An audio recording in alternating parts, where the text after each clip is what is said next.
സർവസംശയച്ഛേത്താരം സച്ചിദാനന്ദവിഗ്രഹം സദാ സുസ്മേരവദനം ബാലകൃഷ്ണം നമാമ്യഹം. എല്ലാവർക്കും എൻ്റെ വിനീതമായ പ്രണാമം. നമ്മൾ ഇന്ന് വായിക്കാൻ പോകുന്നത് 36-ാമത്തെ ശീർഷകമാണ്. അതിൻ്റെ പേര് രസകരമായ ഒന്നാണ്. ഉള്ളിലിരിക്കുന്ന ഈശ്വരനെ വെളിയിൽ തേടുന്നു. ഈ ഭക്തന്മാർ എന്ന് സ്വയം അഭിമാനിക്കുന്ന, അല്ലെങ്കിൽ ചിലരെങ്കിലും അഹങ്കരിക്കുന്ന ഒരു സ്വഭാവമാണ് നമുക്ക് സമൂഹത്തിൽ കാണാനുള്ളത്. ഇവരെല്ലാവരുടെയും വിചാരം ദൈവം പുറത്താണ്. അതുകൊണ്ടാണല്ലോ ഈ അമ്പലങ്ങളിലും തീർത്ഥക്ഷേത്രങ്ങളിലും മറ്റുമൊക്കെ ഇത്രയും ജനങ്ങൾ തടിച്ചുകൂടുന്നത്. എന്തുകൊണ്ട്? പുറമേയാണ് ഈശ്വരൻ. എവിടെയോ ചെന്നാൽ ഈശ്വരനെ കാണാം. അമ്പലത്തിനകത്ത് ശ്രീകോവിലിൽ പ്രതിഷ്ഠിക്കപ്പെട്ടിട്ടുള്ള ആ നാമരൂപമായ വിഗ്രഹമാണ്, അല്ലെങ്കിൽ പടമാണ് ദൈവം എന്ന് മോഹിച്ചു പോകുന്നു. അതാണ് ഇത്രയും ആളുകൾ അമ്പലങ്ങളിൽ വരാൻ കാരണം. അമ്പലങ്ങളിൽ ആള് കൂടുന്നത് ദൈവം പുറത്താണ് എന്നുള്ള തെറ്റായ ധാരണ മൂലമാണ്. ഇല്ല എന്ന് ആര് പറഞ്ഞാലും ഞാൻ അംഗീകരിക്കില്ല. താനാര് എന്ന് നിങ്ങൾ വിചാരിക്കുമായിരിക്കും. ഞാനാരോ ആയിക്കോട്ടെ, എനിക്ക് എൻ്റെ കാര്യമല്ലേ പറയാൻ പറ്റൂ. എൻ്റെ വ്യക്തിപരമായ അഭിപ്രായം അതേ എനിക്ക് പറയാൻ പറ്റും. അങ്ങനെയല്ല ഇങ്ങനെയല്ല എന്നൊക്കെ പറഞ്ഞാലും ഇതാണ് ജനങ്ങളുടെ സ്വഭാവം. ദൈവം പുറത്ത്. ഉള്ളിലിരിക്കുന്ന ദൈവത്തെ കാണാനാണ് ഞങ്ങൾ ഈ ക്ഷേത്രങ്ങളിലും മറ്റും പോകുന്നത്. തൽക്കാലം ഞങ്ങൾക്ക് ക്ഷേത്രങ്ങളുടെ ആവശ്യമുണ്ട് എന്ന് ചിലരെങ്കിലും വാദിച്ചേക്കാം. തെറ്റില്ല, ആയിക്കോട്ടെ. പക്ഷേ ഈ പുറമേ ദൈവത്തെ ആരാധിക്കുന്ന, അല്ലെങ്കിൽ പുറത്ത് ക്ഷേത്രങ്ങളെ ആശ്രയിക്കുന്ന എത്ര പേർ അവരുടെ ജീവിതകാലത്ത് ഉള്ളിലുള്ള ഈശ്വരനെ കണ്ടെത്തുന്നു? വളരെ പ്രസക്തമായ ഒരു ചോദ്യമാണ്. ആരും കണ്ടെത്തുന്നില്ല എന്നത് തന്നെയാണ് പരമാർത്ഥം. എന്തായാലും നമ്മൾ ആരെയും വിമർശിക്കാൻ ഉദ്ദേശിക്കുന്നില്ല. ഉള്ള സത്യം തുറന്നു കാട്ടുക, അത് മാത്രമാണല്ലോ ആചാര്യന്മാരുടെയും ശാസ്ത്രങ്ങളുടെയും അന്തിമമായ ലക്ഷ്യം. അതുകൊണ്ട് നമുക്ക് ഈ ആചാര്യൻ പറയുന്നത് എന്താണ് എന്നുള്ളത് യാതൊരു പക്ഷപാതവുമില്ലാതെ, ഒരു മുൻവിധിയുമില്ലാതെ കേൾക്കാം. എന്നാലേ കാര്യം പിടികിട്ടൂ, അല്ലെങ്കിൽ പിടികിട്ടില്ല. ജ്ഞാനമില്ലാതെ മൂഢന്മാരാകും അജ്ഞാനിനാം മാനസേ രാഗാദികൾ വർദ്ധിക്ക നിമിത്തമായി മായാമോഹിതന്മാരായി കായധർമ്മങ്ങളായ കാര്യങ്ങൾ ആത്മാധർമ്മമെന്നാക്കിക്കൊണ്ടു നിജ കായത്തിലിരുന്നിടും ഈശ്വരം അവിരതം പായുന്നു ദിശി ദിശി തേടുന്നു കർമ്മങ്ങളെ പുണ്യക്ഷേത്രങ്ങളേതെന്നന്വേഷിച്ചറിയുന്നു പുണ്യം വർദ്ധിക്കും കർമ്മം അറിഞ്ഞു ചെയ്തിടുന്നു. ദൈവത്തിൻ്റെ പേരിൽ നടക്കുന്ന, എനിക്ക് ആ വാക്ക് പറയാൻ തൽക്കാലം തോന്നുന്നില്ല. ഞാൻ പറയാൻ ഉദ്ദേശിച്ച വാക്ക് ഞാൻ വിഴുങ്ങിക്കളയുകയാണ് ചെയ്യുന്നത്. ആ വാക്ക് ഞാൻ പറയുന്നില്ല. എന്തൊക്കെയോ ദൈവത്തിൻ്റെ പേരിൽ മനുഷ്യർ ചെയ്യുന്നു. ജ്ഞാനമില്ലാതെ മൂഢന്മാരാകും അജ്ഞാനിനാം മാനസേ. പുറമേ ദൈവമുണ്ട് എന്ന് വിചാരിച്ച് അതൊരു തുടക്കം. ഞാൻ അതിനെ ഒന്നും കുറ്റം പറയുകയോ വിമർശിക്കുകയോ ചെയ്യുകയല്ല. പക്ഷേ പുറമേ ദൈവത്തെ അന്വേഷിക്കുന്നവർ, പുറത്ത് ദൈവമുണ്ട് എന്ന് കരുതുന്നവർ ജ്ഞാനമില്ലാത്ത മൂഢന്മാരാണ്. അവർ അജ്ഞാനികൾ തന്നെയാണ്. ആ അജ്ഞാനികളുടെ മനസ്സിൽ രാഗാദികൾ വർദ്ധിക്ക നിമിത്തമായി, രാഗദ്വേഷാദി ഭാവങ്ങൾ വർദ്ധിക്കുന്നത് കൊണ്ട് ഈ ഭക്തന്മാരൊക്കെ ശാന്തചിത്തരും സാത്വികന്മാരുമാണ് എന്നാണ് നിങ്ങൾ കരുതുന്നതെങ്കിൽ കഷ്ടം എന്നേ എനിക്ക് പറയാൻ തോന്നുന്നുള്ളൂ. രാഗദ്വേഷ കലുഷിതമാണ് അമ്പലങ്ങളിൽ വരുന്ന പലരുടെയും ഹൃദയം. ആ രജസ്സും തമസ്സും ഒന്നും നീങ്ങുന്നില്ല. കടുത്ത രാഗദ്വേഷങ്ങളാണ്. എന്താ? തത്വം അറിഞ്ഞാലേ ഈ രാഗദ്വേഷങ്ങൾ നീങ്ങും. യഥാർത്ഥ ഈശ്വര തത്വം എന്താണ്? അതിനെ എവിടെയാണ് തിരയേണ്ടത്? അതിനുള്ള ഒരു തുടക്കമായിക്കോട്ടെ നമ്മുടെ ക്ഷേത്രാടനവും പ്രദക്ഷിണവും പൂജയുമൊക്കെ. പക്ഷെ അവിടെ തന്നെ തങ്ങിപ്പോകരുത്. അങ്ങനെയാണെങ്കിൽ രാഗദ്വേഷങ്ങൾ കുറയുകയില്ല. രാവിലെ നമ്മൾ എഴുന്നേറ്റ് പല്ല് തേക്കുന്നില്ലേ, ബ്രേക്ക്ഫാസ്റ്റ് കഴിക്കുന്നില്ലേ, ഓഫീസിൽ പോകുന്നില്ലേ, അതുപോലെ ഒരു കർമ്മം, നിത്യേന ചെയ്യുന്ന ഒരു കർമ്മം, അത്രയായി ചുരുങ്ങും നമ്മുടെ ഈശ്വരാരാധന. പ്രത്യേകിച്ച് പ്രയോജനമൊന്നുമില്ല. ഈശ്വര തത്വം എന്തെന്ന് ബുദ്ധി കൊണ്ട് വിശകലനം ചെയ്ത് മനസ്സിലാക്കണം. എന്നിട്ട് ഉള്ളിലാണ് അതിനെ അന്വേഷിക്കേണ്ടത്. തുടക്കം എന്ന് നമ്മൾ പറയുന്നു. ഈ തുടങ്ങിയിട്ട് ഇപ്പൊ എത്ര കൊല്ലമായി? തുടങ്ങിയിട്ട് എത്ര കൊല്ലമായി? ഇത് തുടക്കമാണ് എന്ന് ഞങ്ങൾക്കറിയാം. ശരി, തുടങ്ങി എത്ര കൊല്ലമായി നിങ്ങൾ ഇങ്ങനെയുള്ള ആചാരങ്ങൾ അനുഷ്ഠിച്ചു കൊണ്ടുവരുന്നു? എന്തെങ്കിലും പ്രയോജനമുണ്ടോ? പ്രയോജനമില്ലെന്ന് മാത്രമല്ല, പണ്ടത്തെക്കാളും നില മോശം. എന്താണ് എന്ന് ചോദിച്ചാൽ, ഈ പുറമേ എന്നുള്ള വിചാരം ദിനം പ്രതി ശക്തമാവുകയാണ് ചെയ്യുന്നത്. ദൈവം പുറത്താണ്. അതുകൊണ്ട് എന്താ, ദിവസേന ആ പുറത്ത് ദൈവമുണ്ട് എന്ന വിശ്വാസത്തോടു കൂടി നമ്മൾ ഓരോന്ന് ചെയ്യുന്നു. അവസാനം അതൊക്കെ കടുത്ത വാസനയായി മാറും. അവസാനം എന്താ, അമ്പലത്തിൽ പോയാലേ എനിക്ക് സമാധാനമുള്ളൂ, പ്രദക്ഷിണം വച്ചാലേ എനിക്ക് സ്വസ്ഥതയുള്ളൂ.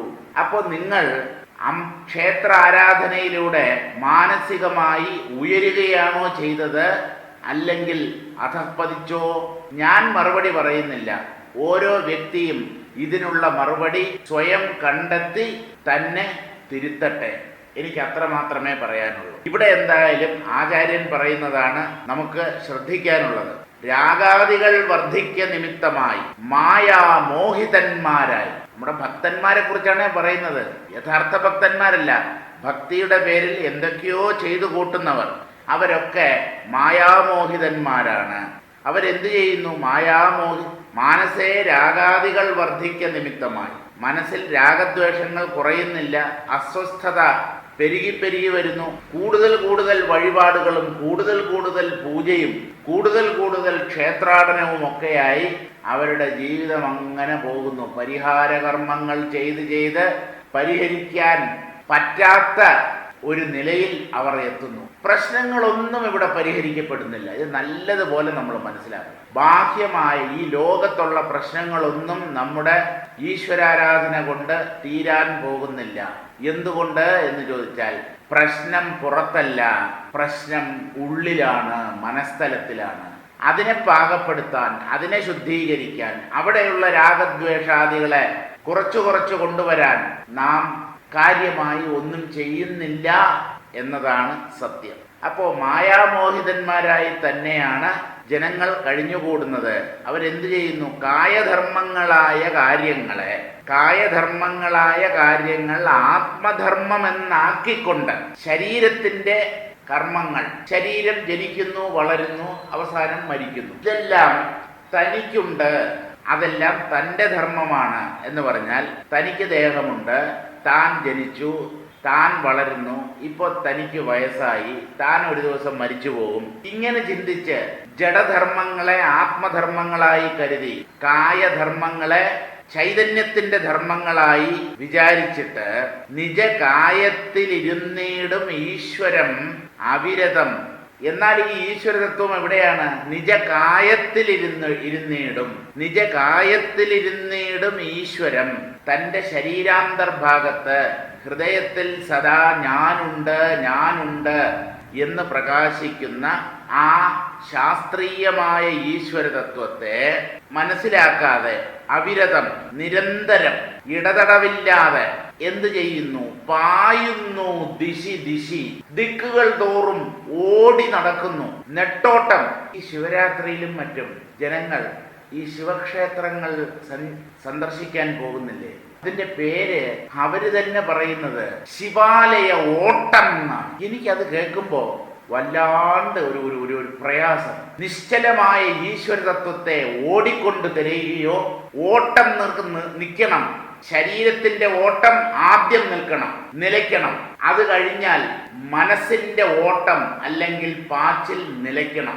അപ്പോഴാണ് ഉള്ളിലുള്ള നിശ്ചല തത്വത്തെ നാം സാക്ഷാത്കരിക്കുക.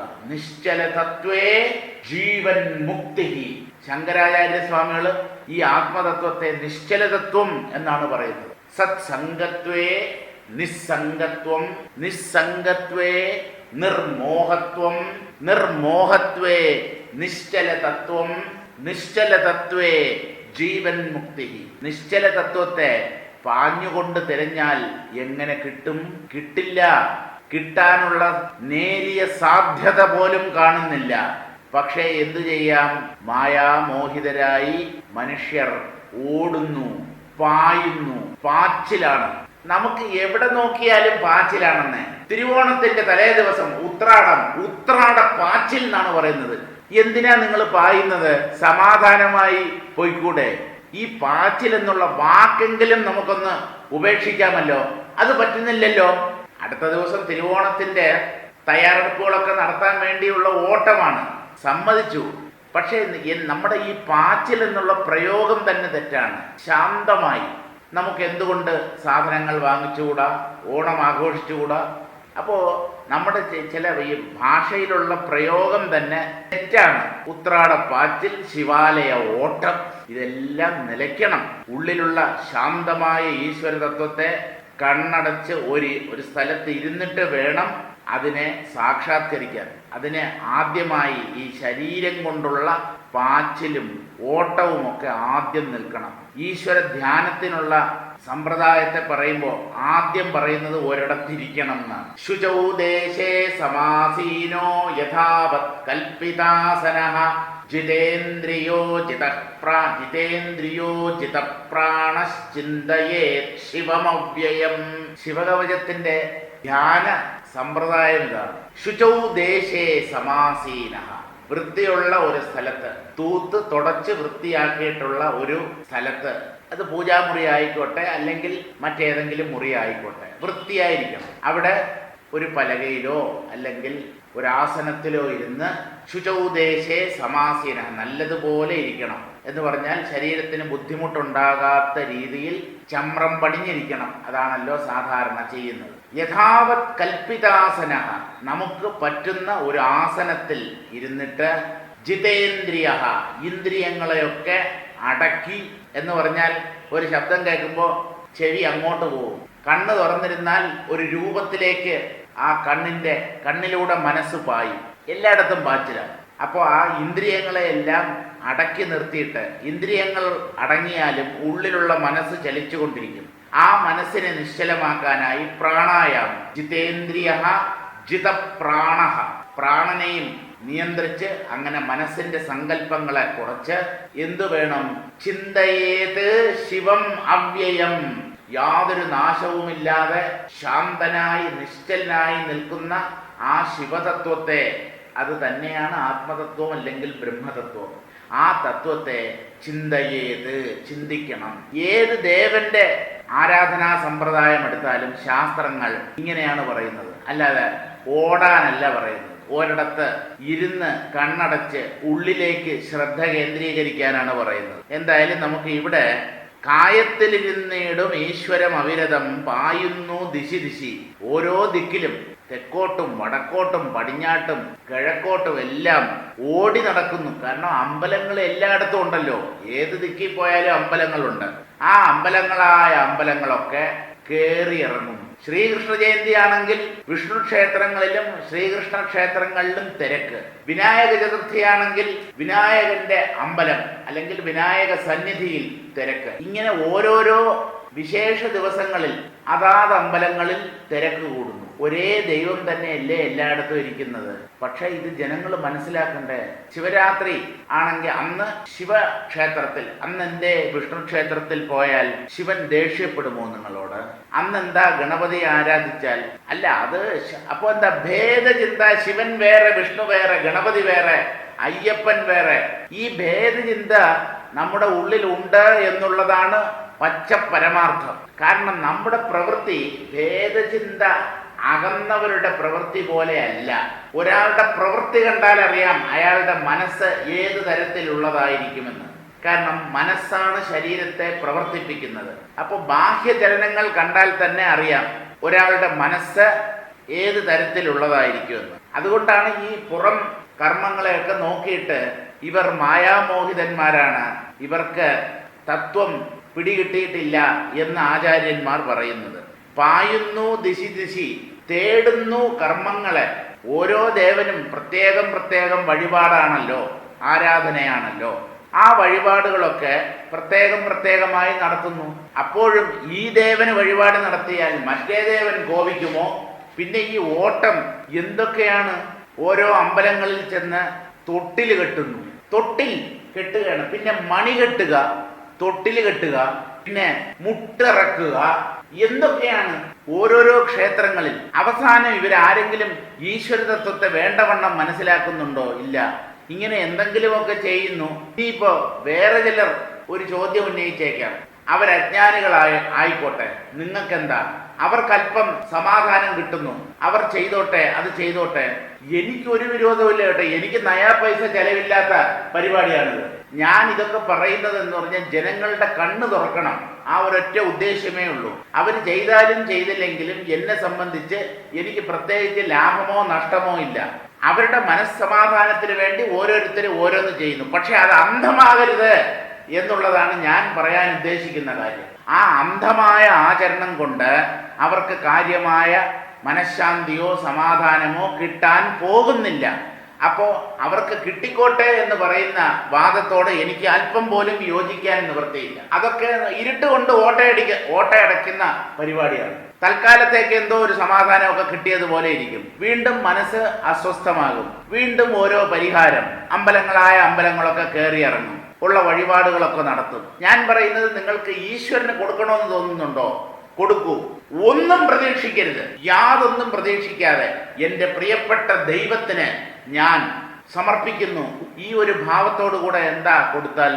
അങ്ങനെയൊന്നും കൊടുക്കാൻ തോന്നില്ല. എൻ്റെ പ്രശ്നം തീരണം. ശരി, താങ്കളുടെ പ്രശ്നം തീരുന്നതോടൊപ്പം ഈ ലോകത്തിൻ്റെ മുഴുവൻ പ്രശ്നങ്ങൾ തീർന്ന് ഈ ലോകർ മുഴുവൻ സുഖത്തോടുകൂടി ഇരിക്കട്ടെ എന്നുള്ള ഒരു വിശാല ചിന്താഗതിയോടുകൂടി എന്തുകൊണ്ട് നിങ്ങൾക്ക് വഴിപാട് നടത്തിക്കൂടാ? തോന്നില്ല കൂട്ടരെ, അങ്ങനെയൊന്നും ചെയ്യാൻ തോന്നില്ല. കാരണം മനുഷ്യന്റെ മനസ്സ് അത്ര കണ്ട് സ്വാർത്ഥതയിൽ മുങ്ങിക്കുളിച്ചതാണ്. അതുകൊണ്ട് താനും തൻ്റെ കുടുംബവും ഇനി ജന്മനക്ഷത്രം 27 നക്ഷത്രത്തിനും കൂടെ ചേർത്ത് ഒരു ശാന്തിയോ ഒരു വഴിപാടോ നടത്തിയാൽ എന്താ? അല്ലല്ല, എൻ്റെ നക്ഷത്രം, എൻ്റെത് ഭരണി നാളാണ്. ആളിനെ കണ്ടാൽ ഒരു ഭരണിയെ പോലെ ഉണ്ട്, അതായിക്കോട്ടെ, ഭരണി നക്ഷത്രമാണ്. അപ്പോൾ എന്താ? ഭരണി, ആ നക്ഷത്രത്തിന് നമ്മൾ എന്തെങ്കിലും പൂജയോ മറ്റോ അമ്പലത്തിൽ ഏൽപ്പിക്കും. നിങ്ങളുടെ നക്ഷത്രം, ആര് പറഞ്ഞു നിങ്ങളുടെ നക്ഷത്രം എന്ന്? ഇതേ നക്ഷത്രത്തിൽ ജനിച്ച എത്രയോ ആൾക്കാരില്ലേ ഈ ലോകത്ത്? അവർ ഓരോരുത്തരും പറയില്ലേ എൻ്റെ നക്ഷത്രം? ശരിക്കും ഈ 27 നക്ഷത്രങ്ങളും നമ്മുടേതോ അല്ലെങ്കിൽ മറ്റുള്ളവരുടേതോ ഓരോരുത്തരും അവകാശപ്പെടുന്നുണ്ട് എൻ്റെ നക്ഷത്രം, എൻ്റെ നാള്. വാസ്തവത്തിൽ ഈ നക്ഷത്രങ്ങൾ നമുക്ക് സ്വന്തമാണോ? നമ്മുടേതാവാൻ പറ്റുമോ? ഒന്നും ചിന്തിക്കുന്നില്ല. ഞാൻ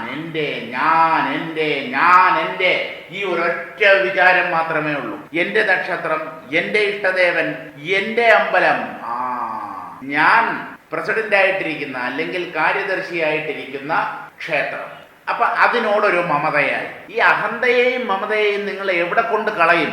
തത്വബോധമില്ലാതെ എന്ത് ചെയ്താലും അതൊന്നും കാര്യമായ പ്രയോജനം ഉണ്ടാക്കി തരില്ല. ജീവിതം പാഴായി പോകും. എന്തൊക്കെയോ ചെയ്തു എന്ന് നമുക്ക് തോന്നും.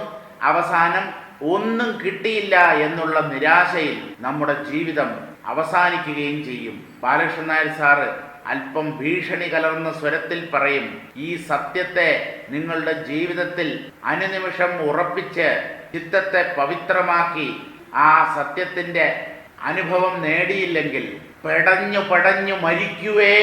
സാറിന്റെ വാക്കാണ്. എല്ലാവരും പടഞ്ഞാണോ മരിക്കുന്നത്? അവസാനം ദുഃഖിക്കേണ്ടി വരും, ശരീരം വിട്ടു പോകേണ്ടി വരും എന്നുള്ള നിലയെത്തുമ്പോൾ ഊർധ്വൻ വലിക്കും. ഊർധ്വൻ എന്താണ്? ഊർധ്വശ്വാസം. ശ്വാസം മുകളിലും താഴെയുമായിട്ട് ഇങ്ങനെ പോകും. കണ്ണിരുളും, കണ്ണിലിരുട്ട് കയറും. അപ്പോഴെന്താ? അകാരണമായ ഭീതി നമ്മെ ഗ്രസിക്കും. അവിടെയൊക്കെ ഈ തത്വബോധം കൂട്ടിനില്ലെങ്കിൽ ഏത് ഗംഭീരനും ഏത് കൊലകൊമ്പനും കൂപ്പുകുത്തി താഴെ വീഴും.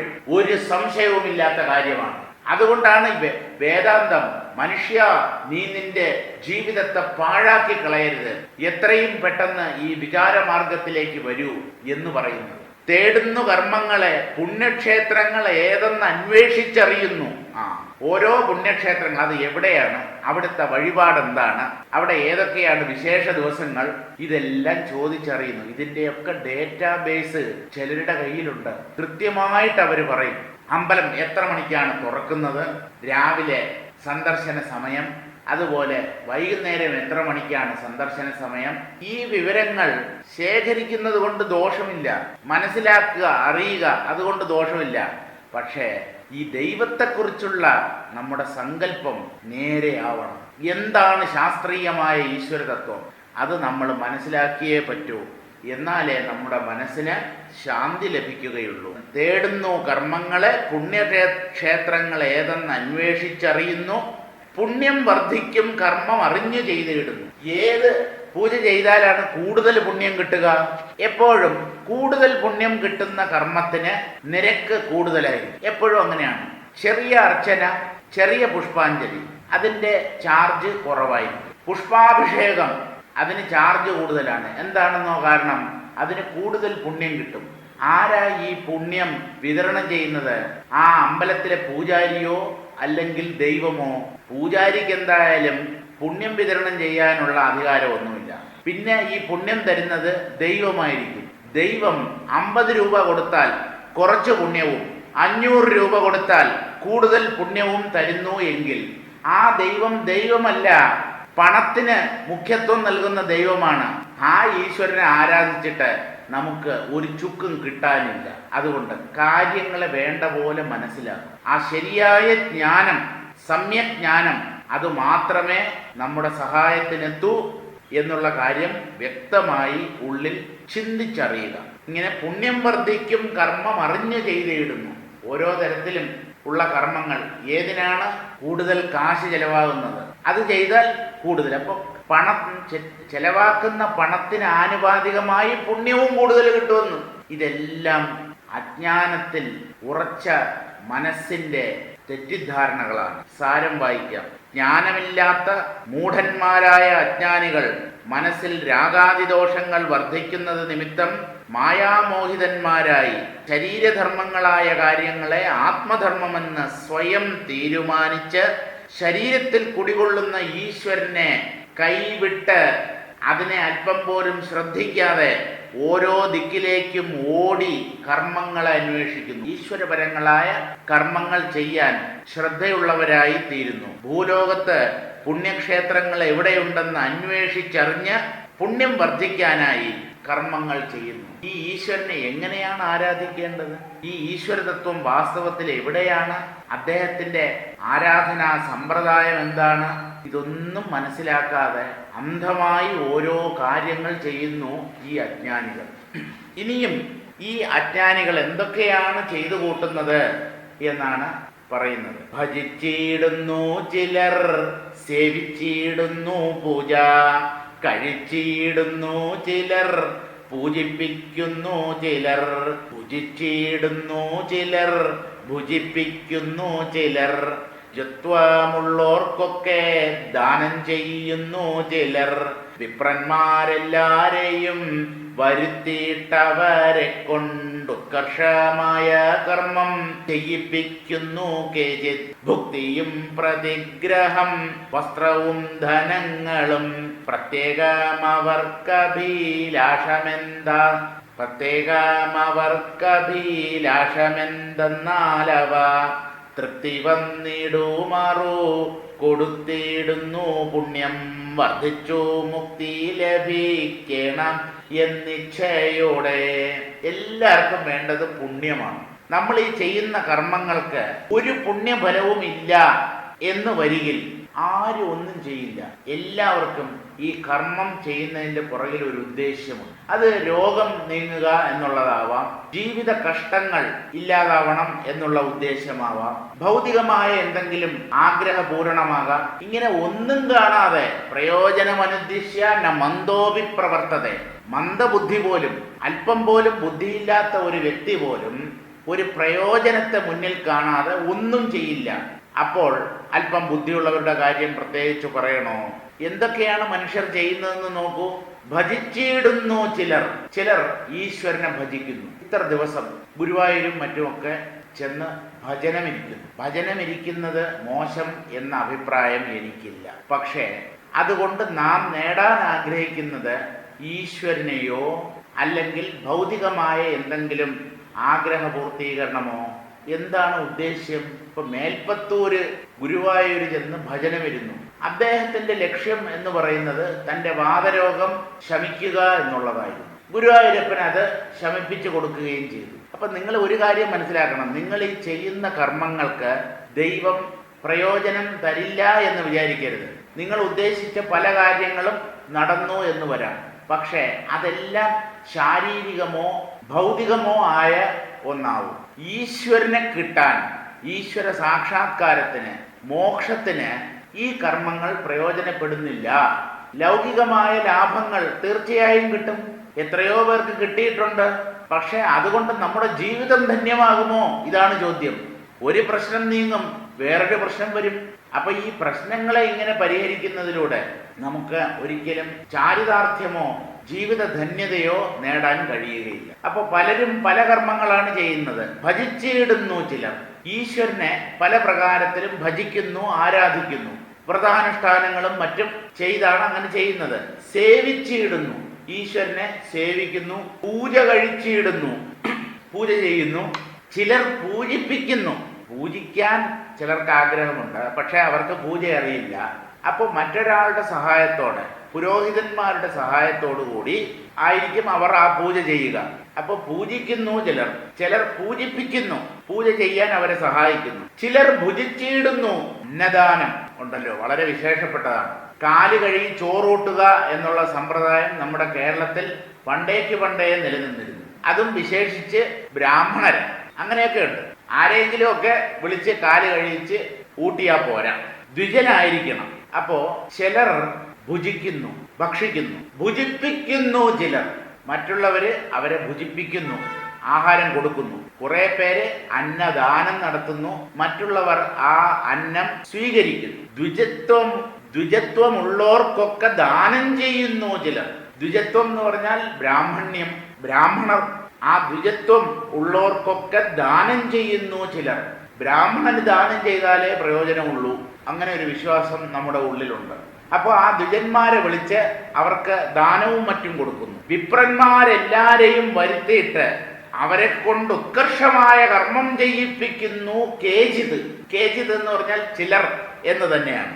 അവർ ഈ ധാരാളം വേദപണ്ഡിതന്മാരെയൊക്കെ വിളിച്ചു വരുത്തി വീട്ടിൽ വേദപാരായണം അങ്ങനെയുള്ള കർമ്മങ്ങളൊക്കെ ചെയ്യിക്കുന്നു. ആശാന് വേദമൊന്നും അറിയില്ല കേട്ടോ, പക്ഷേ വേദധ്വനി തൻ്റെ വീട്ടിൽ മുഴങ്ങണം. അത് ഗൃഹത്തിന് വലിയ ശ്രേയസ്കരമാണ്. വീട്ടിനകത്ത് വേദധ്വനി, വേദഘോഷം മുഴങ്ങുക. അപ്പൊ അവർക്ക് ദക്ഷിണയും മറ്റുമൊക്കെ കൊടുത്ത് ഞാനൊരു പുണ്യകർമ്മം ചെയ്തു, ഇനിയിപ്പോ എന്റെ പ്രശ്നങ്ങളൊക്കെ ഇതോടുകൂടെ തീരും എന്ന് മൂഢസ്വർഗത്തിൽ കഴിയുന്നു. നിങ്ങൾ ബ്രാഹ്മണരെ വീട്ടിൽ ക്ഷണിച്ചു വരുത്തൂ, അവരെ കൊണ്ട് അവരോട് വേദം ചൊല്ലാൻ പറയൂ, ദക്ഷിണ കൊടുക്കൂ, അതൊന്നും വേണ്ടെന്നല്ല. പക്ഷെ അതോടുകൂടെ എല്ലാമായി തൻ്റെ ജീവിത പ്രശ്നങ്ങളൊക്കെ ഇതോടുകൂടെ തീരും, അങ്ങനെ ഒരു തെറ്റിദ്ധാരണ വേണ്ടെന്ന്. കാരണം ഈ പറയുന്ന വൈദിക ശ്രേഷ്ഠന്മാർ അവരുടെ വ്യക്തിപരമായ ജീവിതം എടുത്ത് പരിശോധിച്ചാൽ ഒരുപാട് പ്രശ്നങ്ങളുണ്ട്. അപ്പോ ഇവർ ചൊല്ലുന്ന വേദമന്ത്രങ്ങൾ എന്തുകൊണ്ട് അവരുടെ പ്രശ്നങ്ങൾ പരിഹരിക്കാൻ പര്യാപ്തങ്ങളാകുന്നില്ല? ഈ പ്രശ്നം പുറമേ അല്ല, ഉള്ളിലാണ്. മനസ്സ് പവിത്രമാകണം. മനസ്സ് പവിത്രമായാൽ എല്ലാ പ്രശ്നങ്ങളും തനിയെ നീങ്ങിക്കോളും. നിങ്ങൾ ഈ പരിഹാര ക്രിയകളൊന്നും ചെയ്യണ്ട. തത്വത്തെ അറിയൂ, തത്വബോധത്തെ ഉൾക്കൊള്ളൂ, എന്നിട്ട് ആ സർവേശ്വരനെ സദാ ഉള്ളിൽ കൊണ്ടു നടക്കൂ. നിരന്തര സ്മരണയിലൂടെ അദ്ദേഹത്തെ പൂജിക്കൂ. നിങ്ങളുടെ പ്രശ്നമൊക്കെ നിങ്ങൾ ആവശ്യപ്പെടാതെ തന്നെ തീരും. അനന്യാശ്ചിന്തയന്തോ മാം യേ ജനാ പര്യുപാസത്തെ തേഷാം നിത്യാഭിയുക്താനാം യോഗക്ഷേമം വഹാമി അഹം. കൃഷ്ണന്റെ വാക്കിനൊക്കെ പുല്ല് വിലയാണ്. ഭഗവത്ഗീത വായിക്കുന്നവർ ഉൾപ്പെടെയുള്ളവരുടെ കാര്യമാണ് ഞാൻ പറയുന്നത്. ഗീത പഠിക്കുകയും പാരായണം ചെയ്യുകയും ഒക്കെ ചെയ്യുന്നവരുടെ കാര്യം പോലും അവർക്ക് ഈ ഗീതയിലും കൃഷ്ണന്റെ വാക്കുകളിലൊന്നും വലിയ വിശ്വാസമില്ല. എന്ത് ചെയ്യാൻ പറ്റും? എന്നെ 4 ഭാഗത്തു നിന്നും ഉപാസിക്കൂ എന്ന് പറഞ്ഞാൽ എവിടെ തിരിഞ്ഞാലും അതെല്ലാം കൃഷ്ണമയം എന്ന് ഓർമ്മിക്കൂ. ഭഗവാനല്ലാതെ ഇവിടെ മറ്റൊന്നുമില്ല എന്ന് നിരന്തരം ഭാവന ചെയ്യൂ. അനന്യ ചിന്തയിലൂടെ ഈശ്വരനെ ഉപാസിക്കൂ. എന്ത് കണ്ടാലും ഈശ്വരൻ, ഈശ്വരനല്ലാതെ മറ്റൊന്നുമില്ല എന്നുള്ള ചിന്തയാണ് അനന്യചിന്ത. എവിടെ നോക്കിയാലും ഏത് ദിക്കിൽ തിരിഞ്ഞാലും ഈശ്വരൻ, ഈശ്വരൻ, ഈശ്വരൻ. അദ്ദേഹത്തിൻ്റെ ആ ആന്തരമായ പൂജയെക്കാളും ഉയർന്നതാകുമോ നമ്മൾ ചില പ്രത്യേക സമയത്ത് ചില പ്രത്യേക സ്ഥലങ്ങളിൽ ചെന്ന് ചെയ്യുന്ന പൂജ? നമ്മുടെ പൂജയ്ക്ക് നൈരന്തര്യമുണ്ടോ? എത്ര നേരം നിങ്ങൾ പൂജ ചെയ്യും? എത്ര നേരം മന്ത്രങ്ങൾ ജപിക്കും? നമ്മുടെ ശ്വാസോച്ഛ്വാസം പോലെയാകണം ഈശ്വര പൂജ എന്ന് പറഞ്ഞാൽ നിരന്തരമായ ഈശ്വര സ്മരണ നിലനിർത്തുക. അതാണ് ശരിക്കുള്ള പൂജ. പക്ഷേ അതൊന്നും പറഞ്ഞാൽ ഈ അജ്ഞാനികളുടെ തലയിൽ കയറുകയില്ല. എന്ത് ചെയ്യാൻ പറ്റും? അവർക്ക് എന്തെങ്കിലുമൊക്കെ ചെയ്ത് എല്ലാം തീർന്നു, പരിഹാരം ചെയ്തു, ഇനിയിപ്പോൾ പ്രശ്നങ്ങളൊന്നും ഉണ്ടാവില്ല എന്ന് വിചാരിച്ച് ജീവിക്കുന്നതാണ് അവർക്കിഷ്ടം. ആയിക്കോട്ടെ, അവരവരുടെ പോക്കിന് പോയിക്കോട്ടെ. അപ്പൊ ഇവിടെ വിപ്രന്മാരെല്ലാരെയും വരുത്തിയിട്ട്, ധാരാളം ബ്രാഹ്മണരെയൊക്കെ വീട്ടിൽ ക്ഷണിച്ചു വരുത്തിയിട്ട് അവരെ കൊണ്ട് ഉത്കർഷമായ കർമ്മം ചെയ്യിപ്പിക്കുന്നു കേച്ചിത്. പലതരം പുണ്യപ്രവൃത്തികൾ, പൂജകൾ, ഹോമങ്ങൾ, വേദപാരായണം, ഇങ്ങനെ പലതും ചെയ്യിപ്പിക്കുന്നു ചിലർ. എന്നിട്ടോ ഭുക്തിയും പ്രതിഗ്രഹം, വസ്ത്രവും ധനങ്ങളും പ്രത്യേകം അവർക്ക് അഭിലാഷമെന്തെന്നാൽ അവ തൃപ്തി വന്നിടുമാറ് കൊടുത്തിടുന്നു. എന്തൊക്കെയാ ചെയ്യുന്നത്? അവർക്ക് നല്ല ശാപ്പാട് കൊടുക്കും, 1-ാം തരം സദ്യ, പായസം കൂട്ടിയുള്ള സദ്യ. പ്രതിഗ്രഹം, വസ്ത്രവും ധനങ്ങളും. പിന്നെ വസ്ത്രങ്ങൾ ഉടുക്കാൻ നല്ല പുതിയ മുണ്ട്, പിന്നെ ദക്ഷിണ, പിന്നെ വിശേഷപ്പെട്ട വസ്തുക്കൾ, വിലപിടിപ്പുള്ള വസ്തുക്കൾ. അതെന്ത് വേണമെങ്കിലും ആകാം. സ്വർണത്തിലോ വെള്ളിയിലോ ഉള്ള വസ്തുക്കൾ, ഒരു ചെറിയ കുടമോ അല്ലെങ്കിൽ കിണ്ടിയോ. വെള്ളിയിലായാലും എന്താ വേണ്ടെന്ന് പറയുമോ ഇവരാരെങ്കിലും? വെള്ളിയും സ്വർണവും ഒക്കെ വിലപിടിപ്പുള്ള ലോഹങ്ങളല്ലേ. അപ്പോൾ നമ്മുടെ അവരോടുള്ള ആ സ്നേഹം, അല്ലെങ്കിൽ നമുക്ക് പുണ്യം കിട്ടണം എന്നുള്ള ആ ഒരു വിചാരം കൊണ്ട് ഇങ്ങനെയുള്ള വിശേഷപ്പെട്ട വസ്തുക്കളെ, വസ്ത്രവും ധനങ്ങളും മറ്റ് വിലപിടിപ്പുള്ള വസ്തുക്കളും മറ്റുമൊക്കെ ഈ ബ്രാഹ്മണർക്ക് ദാനം കൊടുക്കുന്നു. ഇനി ചിലരങ്ങനെയല്ല, നമ്മൾ കൊടുക്കുന്നത് അദ്ദേഹത്തിന് ഇഷ്ടപ്പെട്ടില്ലെങ്കിലോ, അതുകൊണ്ട് അവരോട് ചോദിച്ചിട്ട് അങ്ങേക്ക് എന്താണ് വേണ്ടത് എന്ന് ചോദിച്ചിട്ട് അവർക്ക് ഇഷ്ടമുള്ളത് വാങ്ങി അവർക്ക് ദാനം കൊടുക്കുന്ന ഏർപ്പാടും ഉണ്ട്. പ്രത്യേകം അവർക്ക് അഭിലാഷമെന്തെന്നാൽ അവ തൃപ്തി വന്നിടുമാറ് കൊടുത്തിടും. അതൊക്കെ നിഷ്കർഷയല്ലേ, അത് നല്ലതാണത്. കാരണം ഒരാൾക്ക് ആവശ്യമില്ലാത്ത വസ്തുക്കൾ അയാൾക്ക് ദാനം കൊടുത്തിട്ട് കാര്യമില്ലല്ലോ. അപ്പൊ അവർക്ക് പ്രയോജനപ്പെടുന്നത് അവർക്ക് എന്താണോ ആവശ്യം എന്ന് അവരോട് തന്നെ ചോദിച്ച് ആ വസ്തുക്കൾ വാങ്ങിച്ച് അവർക്ക് ദാനം കൊടുക്കുന്നു. അവർക്ക് തൃപ്തി വരുന്ന രീതിയിൽ, അവരുടെ മനസ്സ് നിറയുന്ന രീതിയിൽ അവർക്ക് ദാനം ചെയ്യുന്നു. എന്തിനാണ്? പുണ്യം വർദ്ധിച്ച് മുക്തി ലഭിക്കണമെന്ന് ഇച്ഛയോടെ. ആ മോക്ഷവും വേണം കേട്ടോ. വെറും ലൗകിക ലാഭം മാത്രമല്ല, ധാരാളം പുണ്യം കിട്ടും. ദാനത്തിന് പറഞ്ഞാൽ ഒടുങ്ങാത്തത്രയും പുണ്യഫലമുണ്ട്. അന്നദാനം, വസ്ത്രദാനം, സ്വർണദാനം, ദാനങ്ങളിൽ തന്നെ പലതരമുണ്ട്. ഒക്കെ ചെയ്തു കഴിഞ്ഞാൽ നമ്മുടെ പൂർവജന്മങ്ങളിൽ ചെയ്ത പാപങ്ങളൊക്കെ നീങ്ങും, പുണ്യം ധാരാളം വർദ്ധിക്കും. അങ്ങനെ പുണ്യം വർദ്ധിച്ച് അവസാനം നമുക്ക് മരിക്കാറാവുമ്പോൾ മോക്ഷവും കിട്ടും. സ്വർഗത്തിൽ എവിടെയെങ്കിലും ഒരു സീറ്റ്, അല്ലെങ്കിൽ മഹാവിഷ്ണുവിൻ്റെ സമീപത്ത് ഒരു ആസനത്തിൽ നമുക്ക് ചെന്നിരിക്കാം. അതാണ് മോക്ഷം എന്നൊക്കെ വിചാരിച്ച് എന്തൊക്കെയോ ചെയ്യുന്നു. അജ്ഞത, മൂഢത എന്നല്ലാതെ എന്തു പറയാൻ?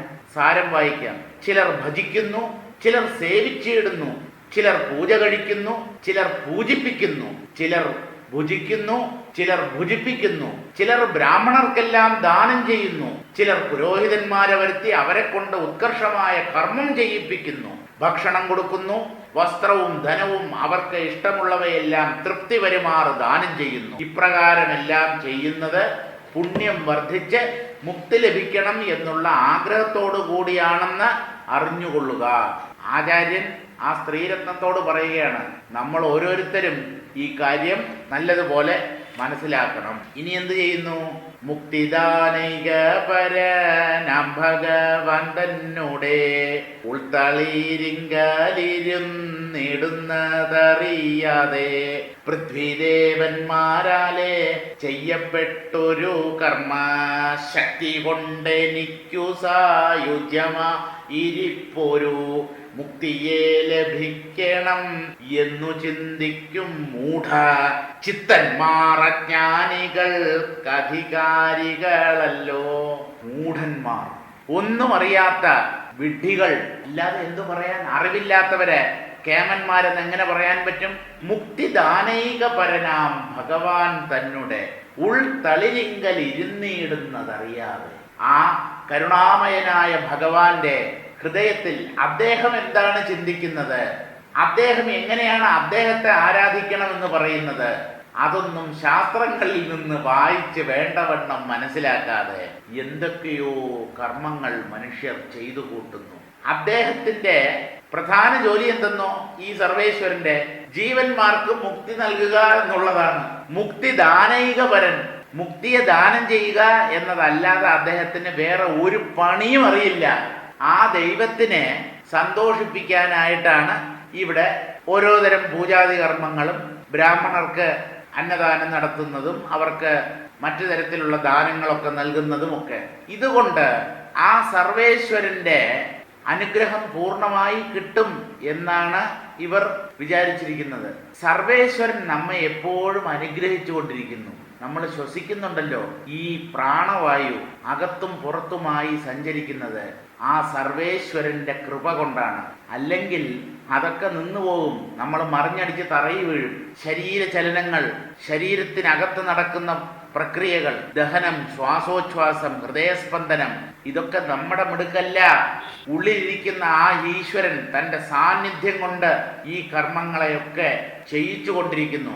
ആ മുക്തിദാനൈകപരനായ ഭഗവാൻ തന്നെ ഉൾത്തളിരിങ്കൽ ഇരുന്നിടുന്നതറിയാതെ ആ ജഗദീശ്വരന്റെ ഹൃദയത്തിൽ എന്താണ് അദ്ദേഹം വിചാരിച്ചിരിക്കുന്നത് എന്നുള്ളത് മനസ്സിലാക്കാതെ പൃഥ്വീദേവന്മാരാൽ ചെയ്യപ്പെട്ടൊരു കർമ്മശക്തി കൊണ്ട്, പൃഥ്വീദേവന്മാർ ഭൂമിയിലെ ദേവന്മാർ ആരാണ്? ബ്രാഹ്മണർ.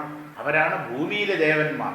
അപ്പോൾ അവരെ സന്തോഷിപ്പിക്കുക, അവർക്ക് ഓരോ വസ്തുക്കൾ ദാനമായി നൽകുക, ഇതൊക്കെ കൊണ്ട് നമ്മുടെ കഷ്ടതകളൊക്കെ നീങ്ങും എന്നാണ് ജനങ്ങൾ വിചാരിക്കുന്നത്. ആ പൃഥ്വീദേവന്മാരെ കൊണ്ട് പൂജിപ്പിക്കുക, അവരെ കൊണ്ട് ഹോമവും അതുപോലെയുള്ള മറ്റ് പുണ്യകർമ്മങ്ങളുമൊക്കെ ചെയ്യിക്കുക. പൃഥ്വീദേവന്മാരാൽ ചെയ്യപ്പെട്ടൊരു കർമ്മശക്തി കൊണ്ട്, ആ കർമ്മങ്ങളുടെ ശക്തി കൊണ്ട് എനിക്ക് സായുജ്യമായിരിപ്പോ ഒരു മുക്തിയെ ലഭിക്കണം. എനിക്ക് അവസാനം ആ മോക്ഷം വേണം. മോക്ഷം എന്താണ് എന്നുള്ളത് അറിയാതെയാണ് പലരും മോക്ഷം വേണം എന്ന് ആഗ്രഹിക്കുന്നതും ദൈവത്തോട് പ്രാർത്ഥിക്കുന്നതും. എന്താണ് മോക്ഷം? പലരും വിചാരിച്ചു വച്ചിരിക്കുന്നത് മരണത്തിന് ശേഷം നേടേണ്ട ഒന്നാണ് ഈ മോക്ഷം എന്നാണ്.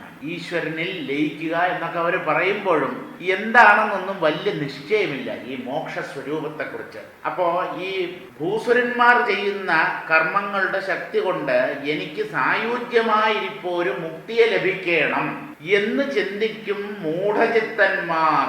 ഇങ്ങനെ വിചാരിക്കുന്നവർ മൂഢബുദ്ധികളാണ്. അവർക്ക് കാര്യങ്ങൾ വേണ്ട പോലെ അറിയില്ല, മനസ്സിലാക്കുന്നില്ല. അവർ മനസ്സിലാക്കിയാൽ ഇങ്ങനെയൊന്നും കാട്ടിക്കൂട്ടുകയില്ല.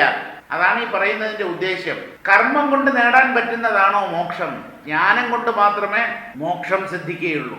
അതൊക്കെ വേദാന്ത ശാസ്ത്രം വായിച്ചു പഠിച്ചാലല്ലേ മനസ്സിലാവൂ. അല്ലെങ്കിൽ ആരെങ്കിലുമൊക്കെ എന്തെങ്കിലും പറയും, നമ്മൾ അത് കേട്ട് കണ്ണടച്ച് വിശ്വസിച്ച് അന്ധമായി ആ കർമ്മങ്ങളൊക്കെ ചെയ്യും. അവസാനം പ്രശ്നങ്ങളൊന്നും വേണ്ട പോലെ പരിഹരിക്കപ്പെടുന്നില്ല. അവസാനം നിരാശയായി കയ്യിലുള്ള പൈസയും പോയി, പ്രശ്നങ്ങളൊട്ട് തീരുന്നുമില്ല. ഇങ്ങനെയാവും. അപ്പൊ സായുജ്യമായിരിപ്പോ ഒരു മുക്തിയെ ലഭിക്കണമെന്ന് ചിന്തിക്കും മൂഢചിത്തന്മാർ. അജ്ഞാനികൾക്ക് അധികാരികളല്ലോ. അവർ അജ്ഞാനികളാണ്. അവർക്ക് അധികാരം അജ്ഞാനത്തിൽ മാത്രമേ ഉള്ളൂ. അവർക്ക് മോക്ഷത്തിനുള്ള അർഹതയില്ല. കാരണം മോക്ഷം നേടേണ്ടത് എങ്ങനെ എന്ന് ശാസ്ത്രങ്ങളെ വായിച്ച് പഠിച്ച് ആ മോക്ഷത്തിനായുള്ള പ്രയത്നം ചെയ്യുന്നില്ല. എന്തെങ്കിലുമൊക്കെ കാട്ടിക്കൂട്ടിയത് കൊണ്ട് എങ്ങനെ മോക്ഷം കിട്ടും? ഒരു വസ്തു ലഭിക്കണമെങ്കിൽ ആ വസ്തു നേടിയവർ പറയുന്ന വഴിയേ പോകണം. അല്ലാതെ എങ്ങനെ പറ്റും? അല്ല, ഞാൻ പ്രയത്നിക്കുന്നുണ്ട്, ആത്മാർത്ഥമായി പ്രയത്നിക്കുന്നുണ്ട്. ആയിക്കോട്ടെ, നിങ്ങൾ ആത്മാർത്ഥമായിട്ട് തന്നെ പ്രയത്നിച്ചോളൂ. നമുക്ക് ഒരു ലക്ഷ്യസ്ഥാനത്തെത്തണം. ഇപ്പോൾ തിരുവനന്തപുരത്ത് നിന്ന് ഒരാൾക്ക് എറണാകുളത്ത് എത്തണമെന്ന് വിചാരിക്കും. കലശലായ ആഗ്രഹമുണ്ട്. പക്ഷേ അദ്ദേഹത്തിന് എറണാകുളത്തേക്ക് പോകാൻ വടക്കോട്ടാണ് സഞ്ചരിക്കേണ്ടത് എന്നുള്ള കാര്യം അറിയില്ല എന്നുകൂടെ വിചാരിക്കൂ.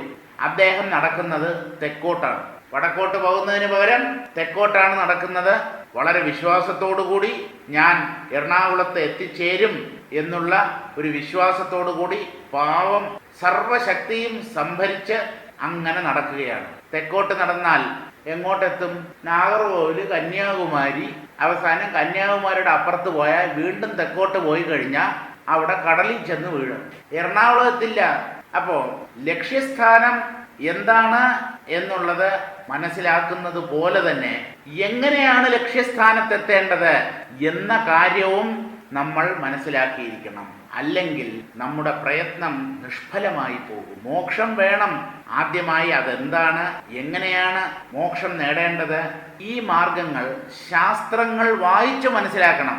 ആരെങ്കിലും എന്തെങ്കിലും പറയുന്നത് കേട്ട് എടുത്തു ചാടുകയല്ല വേണ്ടത്.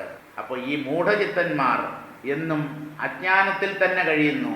അവരെന്തൊക്കെയോ ചെയ്യുന്നുണ്ട്, പക്ഷേ അവരുദ്ദേശിച്ച ഫലം മാത്രം അവർക്ക് കിട്ടുന്നില്ല. അങ്ങനെയാകുമ്പോൾ അവരുടെ പ്രയത്നം വ്യർത്ഥം, അവരുടെ ജീവിതം ഒരു പ്രയോജനവും ഇല്ലാതെ പാഴായിപ്പോയി എന്നല്ലാതെ വേറെ എന്തു പറയാൻ? സാരം വായിക്കാം. മുക്തി പ്രദാനം ചെയ്യുന്ന ഭഗവാൻ തൻ്റെ ഉള്ളിൽ കുടികൊള്ളുന്നു എന്നറിയാതെ ഭൂമിയിലെ വിദഗ്ധന്മാരെ കൊണ്ട്, എന്ന് പറഞ്ഞാൽ വേദവും ശാസ്ത്രവും ഒക്കെ പഠിച്ച ആളുകളെ കൊണ്ട്, പൂജയും മറ്റുമൊക്കെ ചെയ്യാൻ ധാരാളം ആളുകളുണ്ടല്ലോ. അവർ 2-3 ആൾക്കാരെയും കൂടെ കൊണ്ടുവരും. പരികർമ്മികൾ എന്നാണ് അവരെ പറയുന്നത്. അവർ വന്ന് എന്തൊക്കെയോ മന്ത്രങ്ങളും പൂജകളും, അപ്പോൾ അതിനുള്ള സാധനങ്ങളൊക്കെ നമ്മൾ നേരത്തെ തയ്യാറാക്കി വെക്കണം. അവർ വന്ന് അവരുടെ കർമ്മമൊക്കെ ചെയ്തിട്ട് പോകും.